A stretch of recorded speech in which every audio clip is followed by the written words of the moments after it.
हम नासिर भाई की एक बड़ी अहम बात आप लोगों के साथ शेयर करने जा रहे हैं। ये इनके पैरों का मसला था, गल जाते हैं ऐसे नीचे से, पाँव गल जाते थे और बुरी हालत हो जाती थी गल जाने में।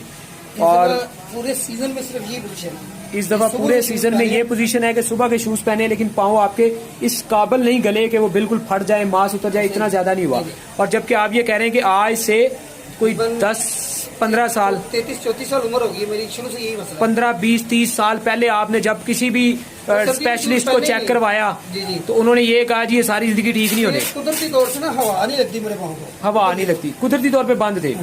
और उन्होंने ये कहा स्पेशलिस्ट ने कि जी ये सारी जिंदगी ठीक नहीं होने। लेकिन अब मजे की बात ये है अल्हम्दुलिल्लाह कि आपके बकौल के हमारी 10 दिन की जो आपने दवाई गई उसमें 50% ये मसला बेहतर हो गया 10 दिन की दवाई से। मजीद अभी ये आपने दवाई चंद दिन और खानी है, इंशाल्लाह बाकी का मसला भी ठीक हो जाएगा। हमारे मुताबिक ये गुर्दों के स्लो होने का प्रॉब्लम होता है, जब गुर्दों के रास्ते इन्फेक्शन और